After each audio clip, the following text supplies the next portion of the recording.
Hello everybody, I'm going to show you this full car model I made using Simulink Sim driveline and MF tire from TAS International. Let's run the simulation. I give it some gas.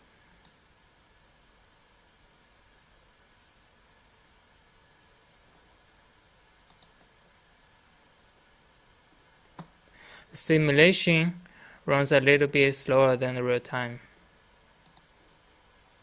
Runs still a little bit. The car runs out of my sight. The Simulink Explorer doesn't have a controllable viewpoint, so I transfer the translation and rotation to Simulink 3D animation virtual world and observe the vehicle dynamics there.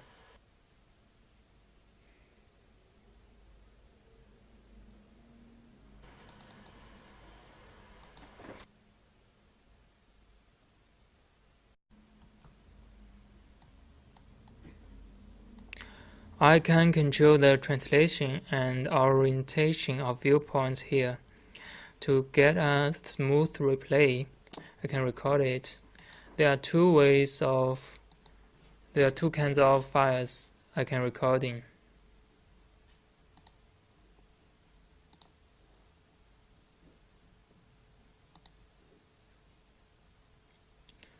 These are the sleep rates of each wheel.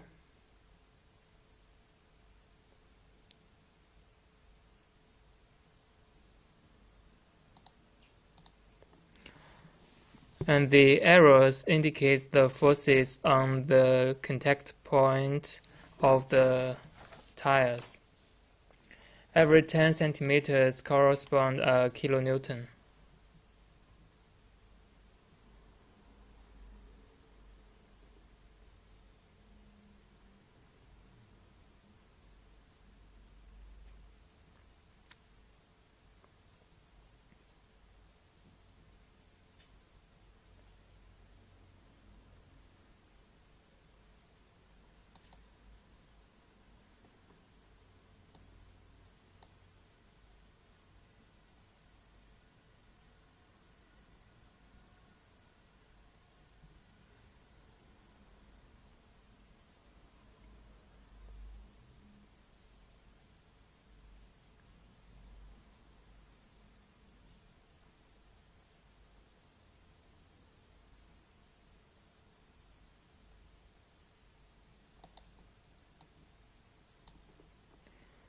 And you can see the sleep rates of the steering wheels. It is locked and the car cannot be steered anymore.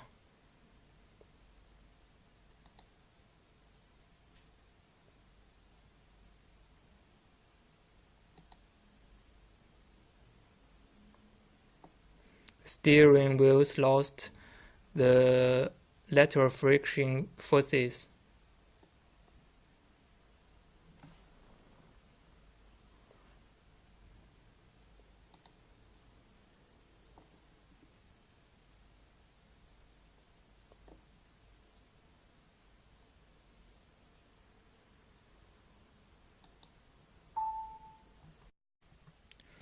Let's see the recorded video.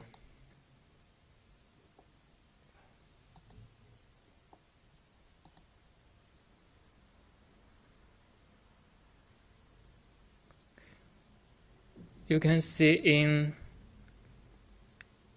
this kind of file, the text information will not be recorded.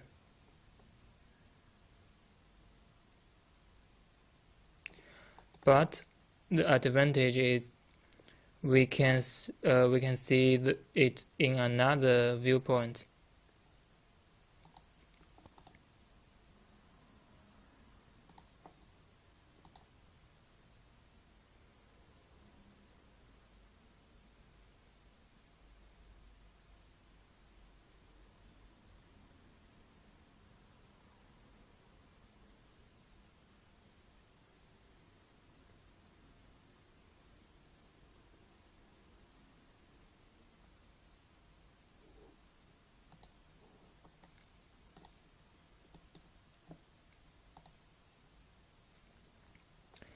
And if we record the video in AVI, the information of the text will be recorded.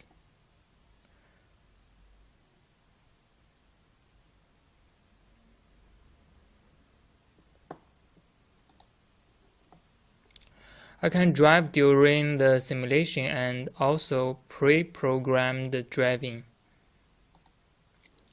Next, let's see the simulation results and videos. At first, let's see the brake with and without ABS. This is a front brake without ABS. And you can see the slip rate come to 100% immediately. The brake force is more.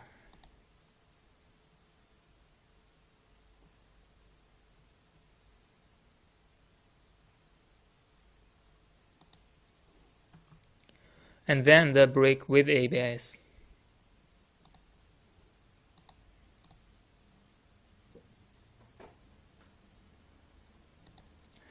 The slip rate maintains at 20%.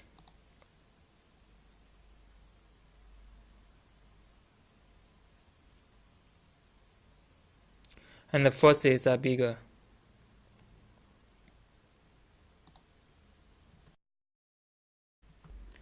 Next, I'll show you the vehicle on curve. At first, the normal cornering.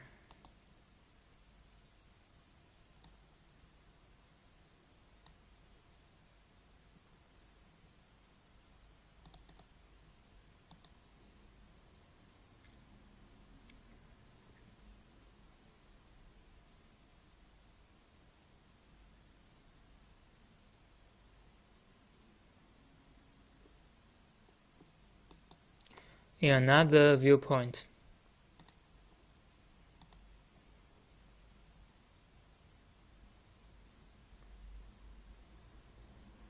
There is actually a little bit lateral slip on rear wheel.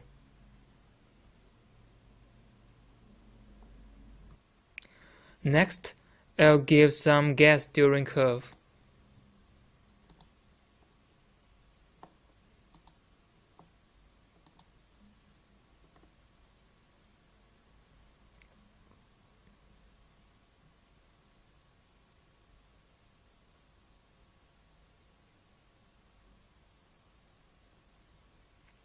The rear wheels lost lateral friction forces. Let's see in another viewpoint.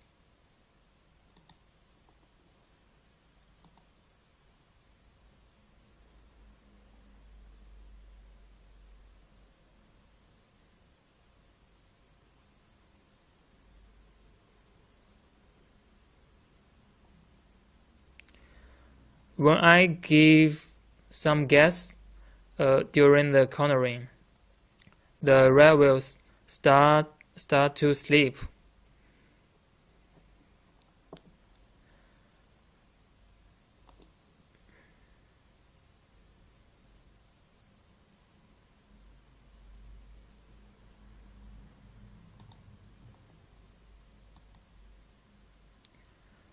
To show the dynamic more obviously,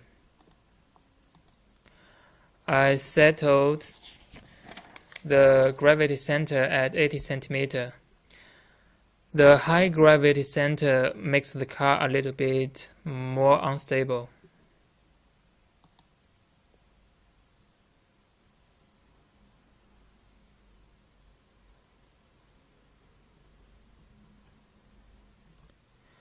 Next, I will brake in the curve.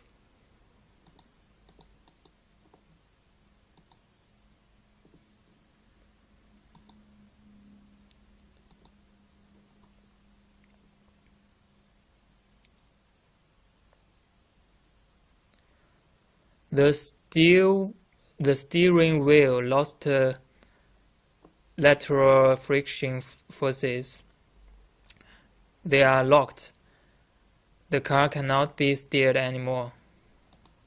Another viewpoint.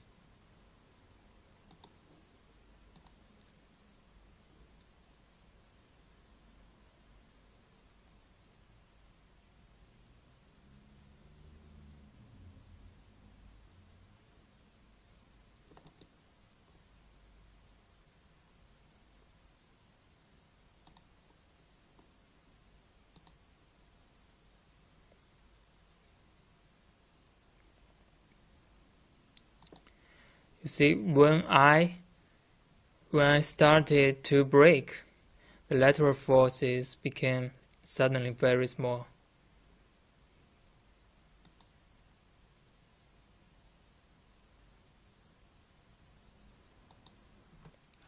Next, I'll brake with simple ABS on the curve.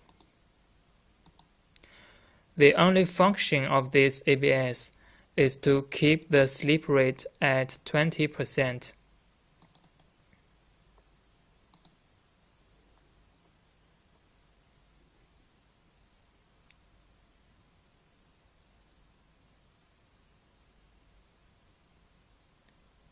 In another viewpoint.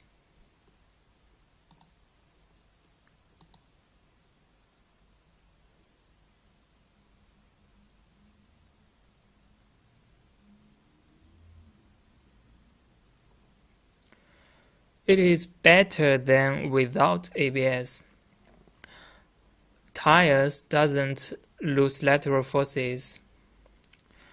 The steering tires will not be locked, but the brake forces on each side are different and produces a moment against the steering direction.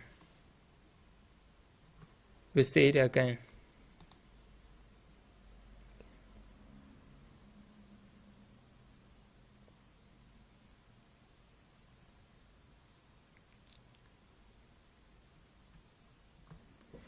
Next, I'll brake with advanced ABS on the curve. It will detect the brake forces on each wheels and make sure that they are almost equal.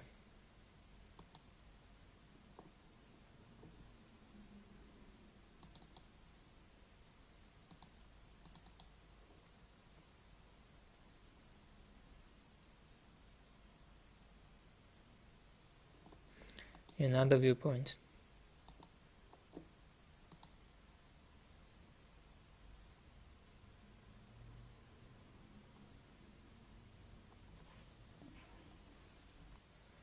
Let's see the AVI video.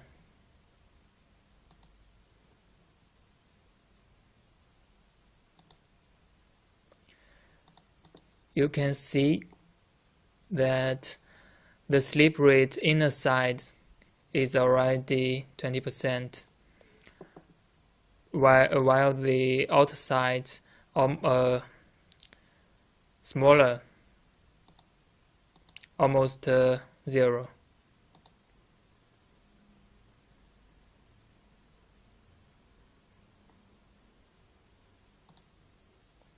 See it one more time.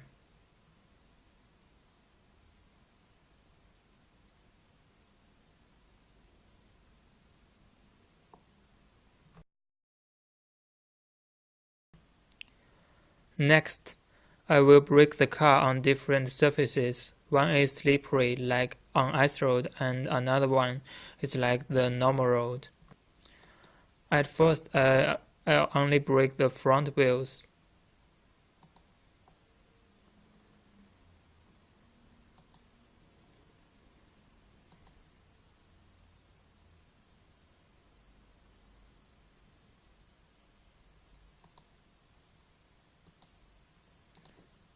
You can see the vehicle didn't lost control.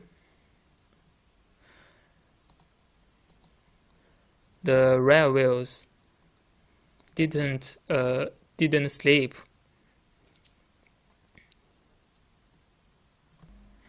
It keeps the lateral friction forces, which help the vehicle to stay stable.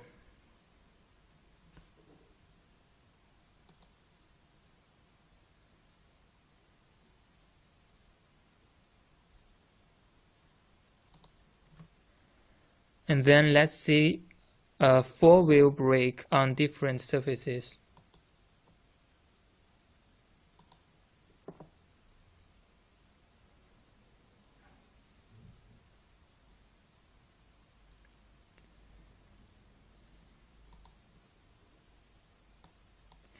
You can see when it is a four-wheel brake or somehow the rear wheels start be locked, start to slip, the car cannot be stable on different surfaces.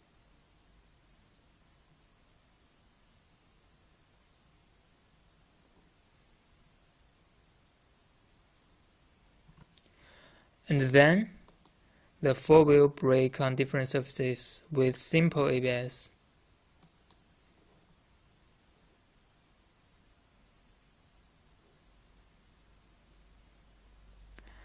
A simple ABS cannot improve the performance here. It cannot balance the different brake forces on different sides.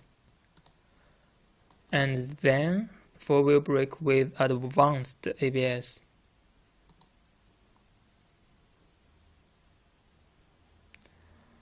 The advanced ABS will balance the brake forces in this situation.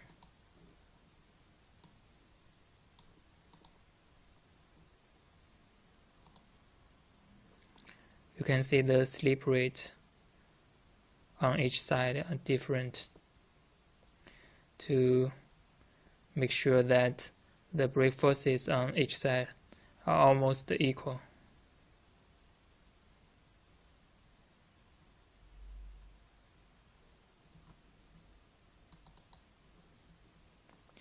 This is the ABS actuator input.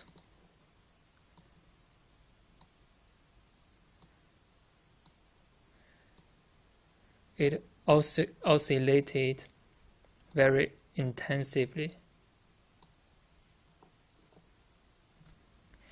And the brake torque on wheel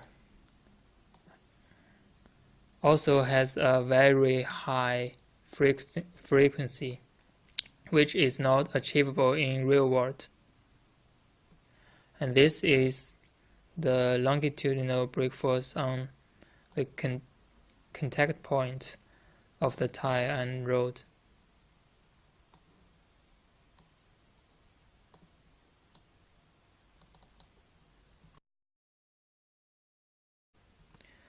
And then I'm going to show you how parameters of suspensions influence the vehicle dynamics.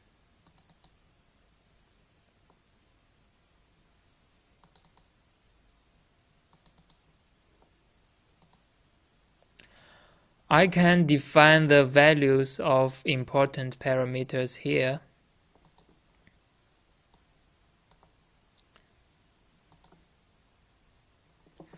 And the rest will be calculated automatically using these amplifiers.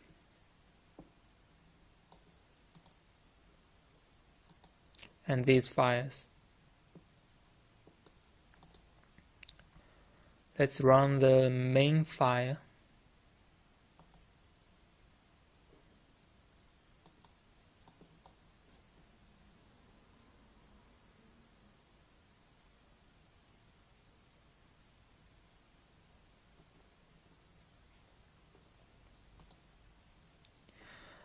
The equilibrium position of spring will be determined using this Simulink model.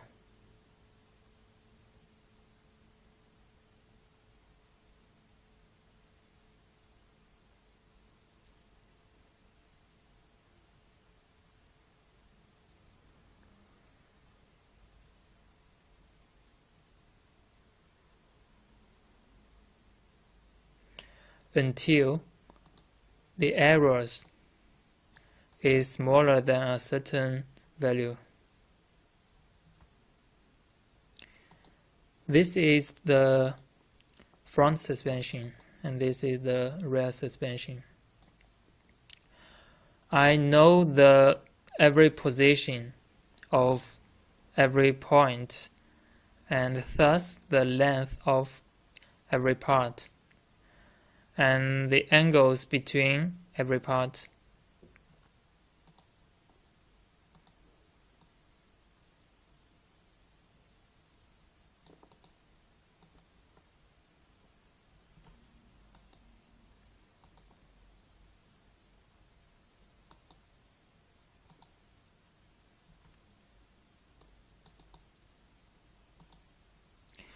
These lines here are like vectors, so I know exactly the length of the vectors.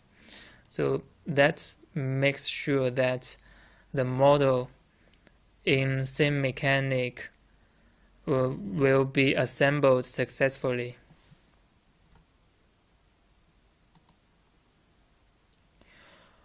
What doesn't change is the spindle and the connection point to the chassis.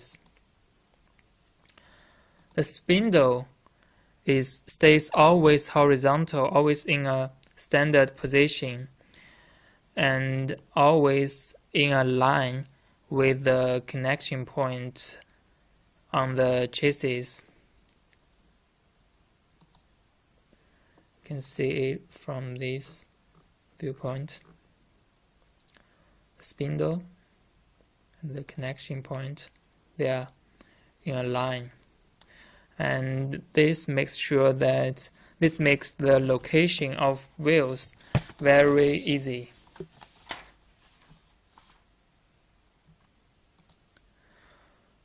The spindles are the reference of these suspensions. You can see here the spindle starts at the original point of the coordinate system,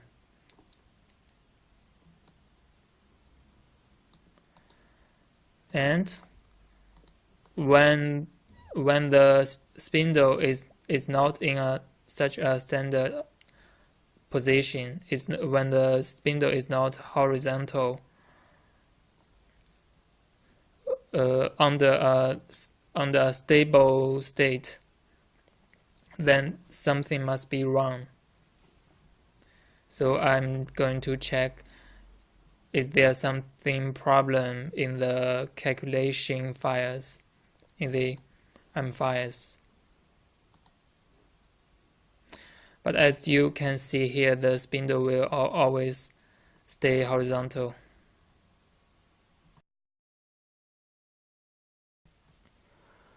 When the parameters are settled, I will test the suspensions on the test bench.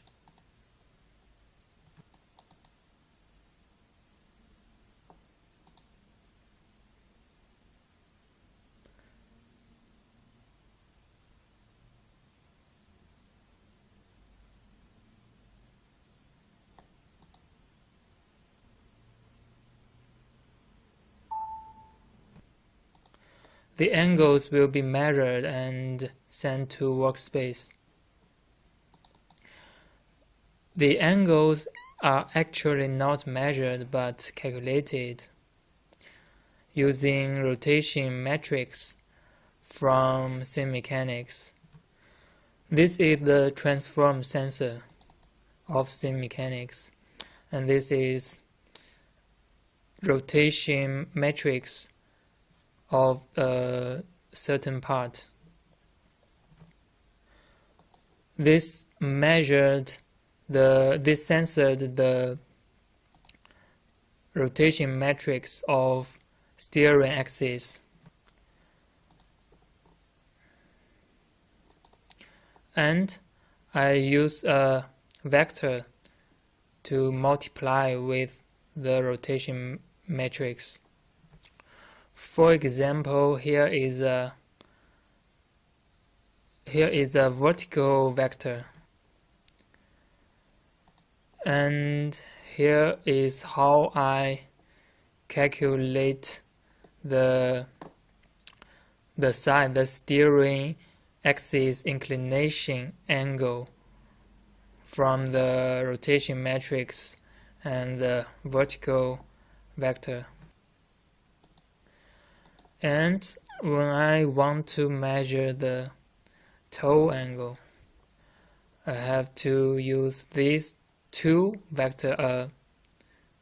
This is a horizontal longitudinal vector, and this is a vertical vector. I need to use these two vectors to determine the wheel plane, and I calculate the intersection of the wheel plane and the road, and then I measure the intersection line with the longitudinal line on the road plane, and then it is the toe angle.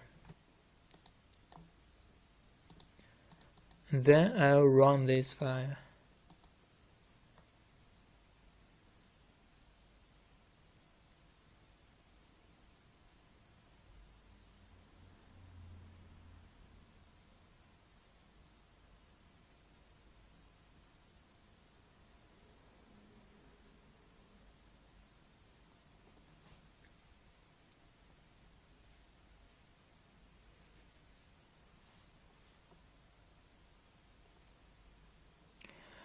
And I will see the characteristics of the suspension, how these important angles changes during compression and rebound. For example, the steering axis inclination, the caster, camber, toe, mechanic trail, screw radius, and distance between the contact points. Next, I will show you several examples.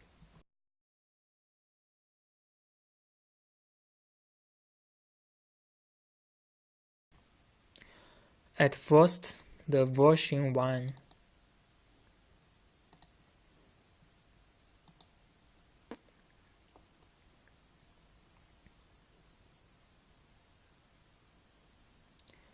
And you can see here the toe angle changes significantly during the compression and rebound.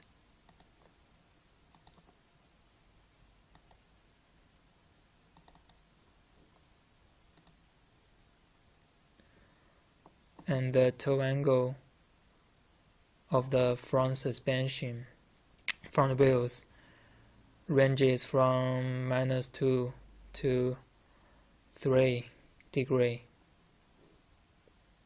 And the toe angle of the rear wheels, as we saw here, is even worse.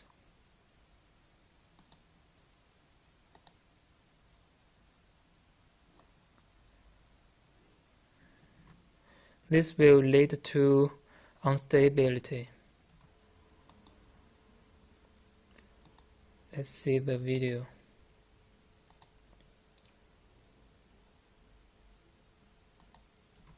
Suddenly I steer a little bit, and you will see the car cannot stop rolling.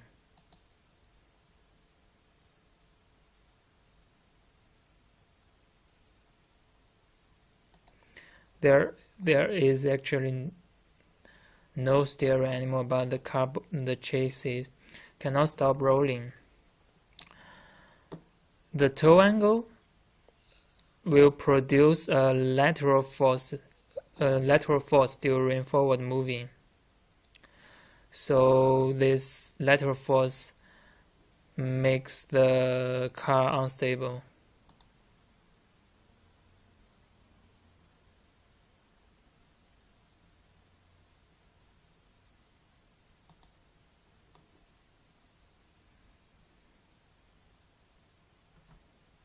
And then the version 2.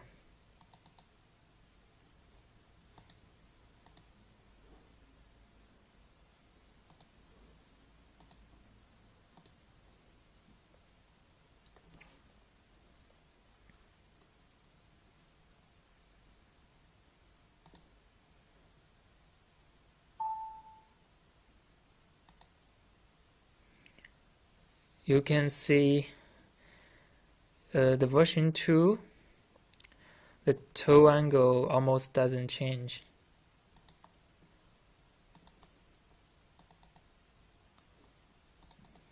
You can see here the toe angle. The change of toe angle is less than half degree, and it's very small. And let's see the video.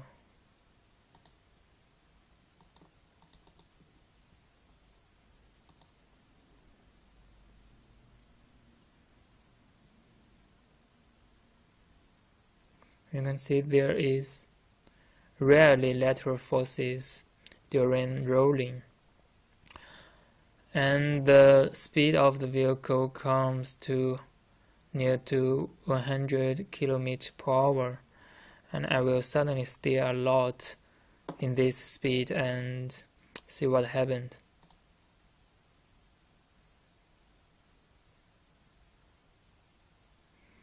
It rolls over.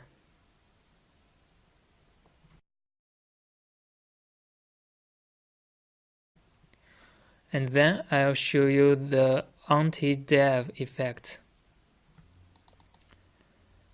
At first, let's see the suspensions without anti-dive effect.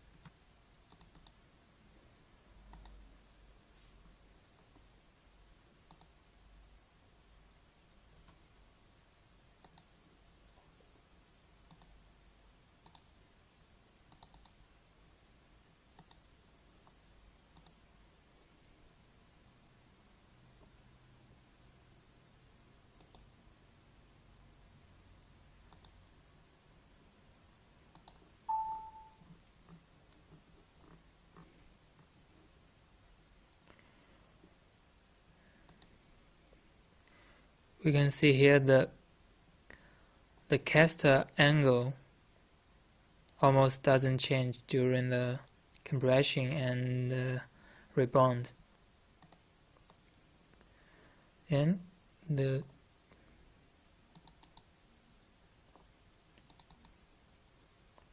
is the characteristics of the front suspension of the one without anti-dive, and you can see here the caster angle changes very slightly.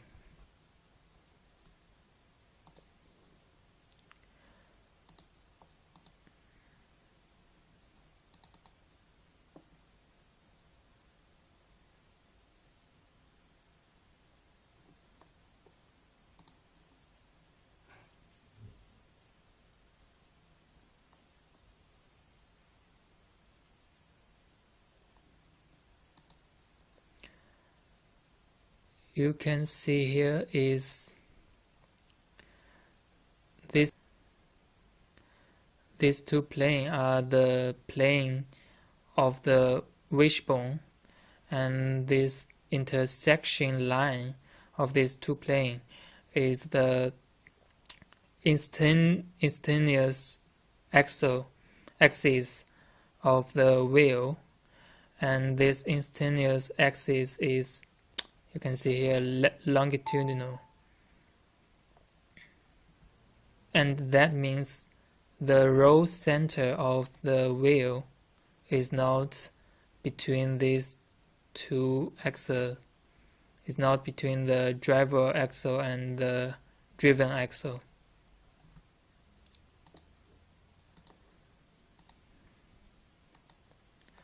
And then is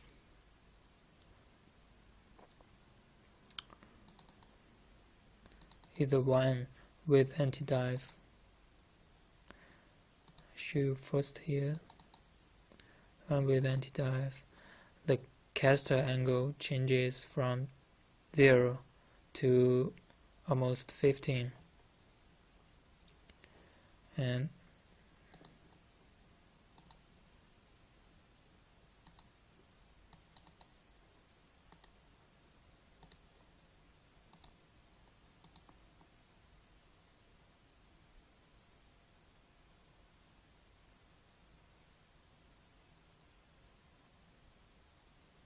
you can see the caster angle changes.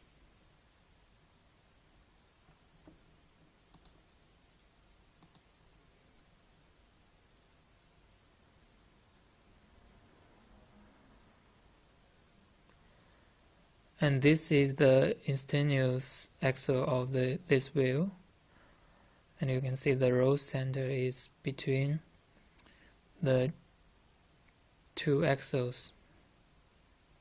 It's between the driver and driven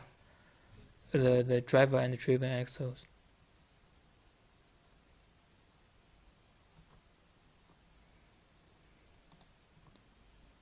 Then let's see the videos.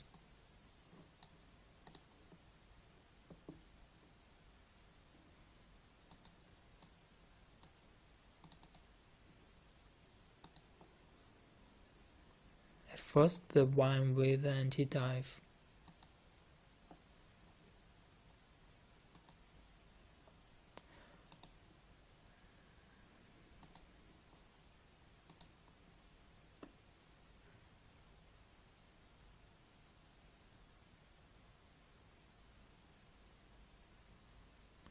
And then the one without anti-dive.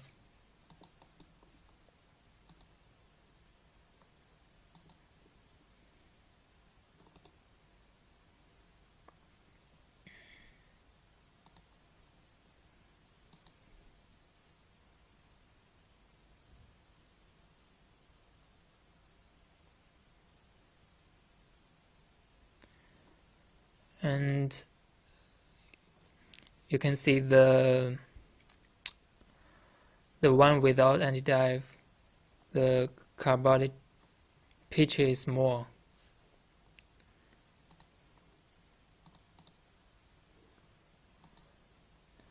The right dashed line is the one with anti-dive effect, and we can see here the mean value, the mean of the normal forces, the mean of the normal force is almost the same, but the one with the anti-dive effect vibrates less.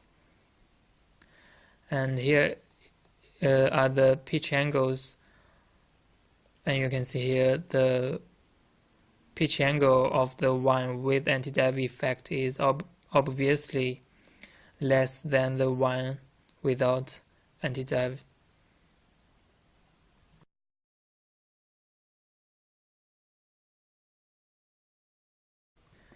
Now I'm going to show the cornering performance of two different suspensions. One is like this, and another one is like this. It's more symmetrical around the axle. It's like this. It's more symmetrical. Then let's see the videos.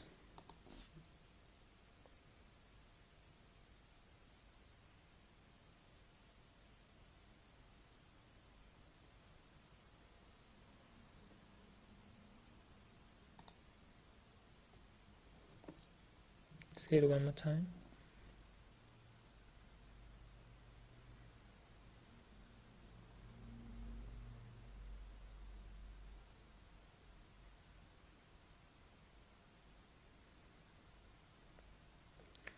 And the other one.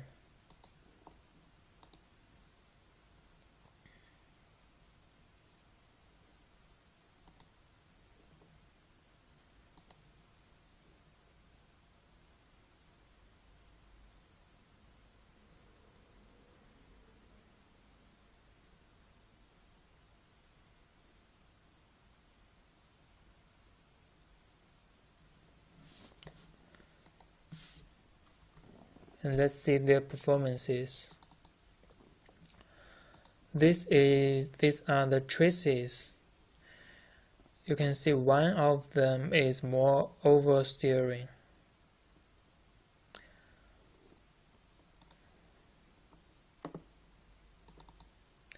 And these are the normal forces on each wheel.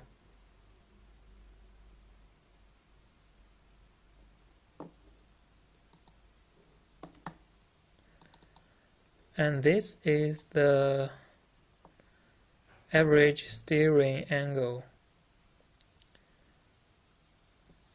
one of them is obviously more stable during the cornering.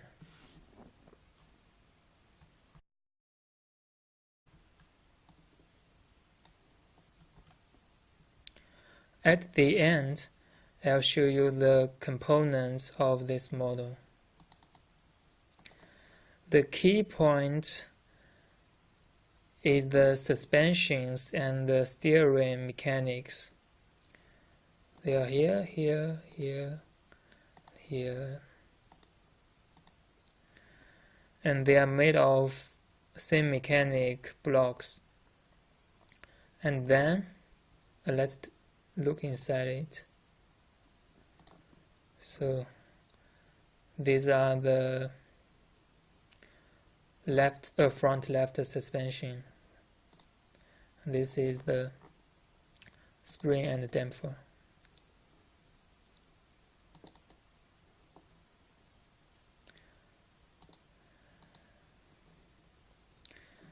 And these are the connections to the virtual world, to the 3D animation. And then is another important thing is the MF tire from TAS International. I found that the modeling of tire is quite difficult. I think I should just leave this part to the professionals. So fortunately, I found this MF tire. It's a kind of Delft tire, and it is really convenient to use and simulates very real and fast. Using this scaling input, I can define the parameters such as friction coefficient. And the varying output provide plenty of outputs such as forces and moments on the tire and sleep rate and the global coordinates of the contact points, and these are very useful. The driveline is here. Is made of sim driveline. This is the engine. The maximum power is, I set it 120 kilowatt. And after engine is torque converter.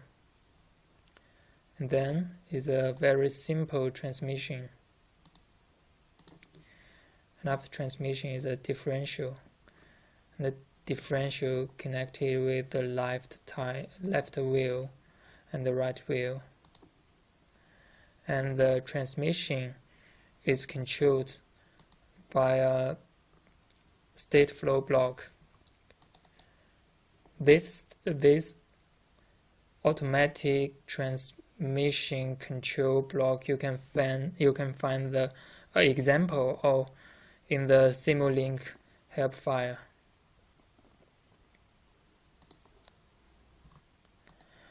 And then brake is also very important. Actually, sim driveline includes brakes.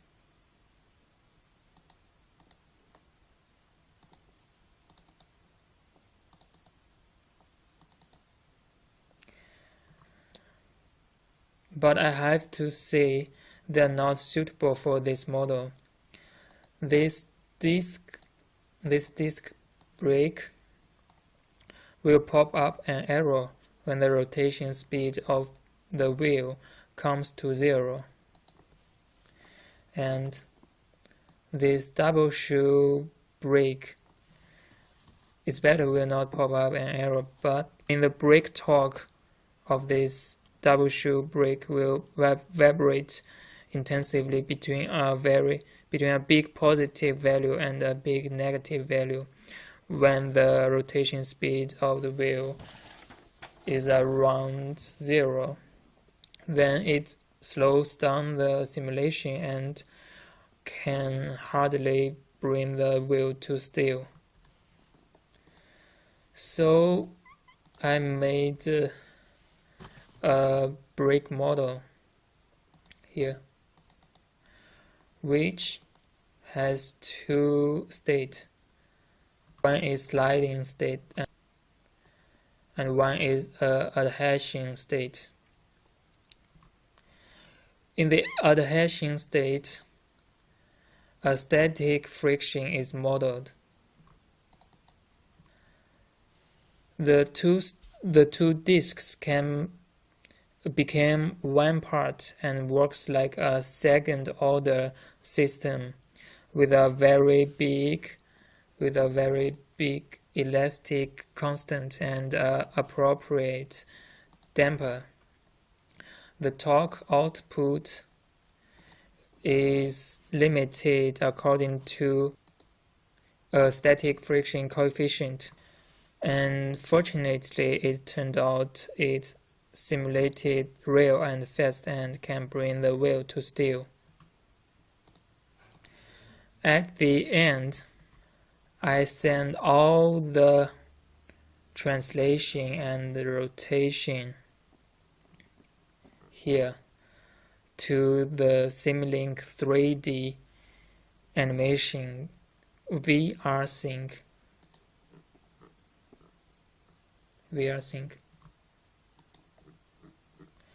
So this is the Fuka model. I feel it is very exciting that all the sim mechanics, sim driveline, Delft tire, and Simulink 3D animation work so perfectly with each other. And the most important thing is that it runs like a real car and simulates fast. There are a lot of things can be done on this model, so I'm still going to work on it and see what will happen. Okay, thank you for watching. See you next time.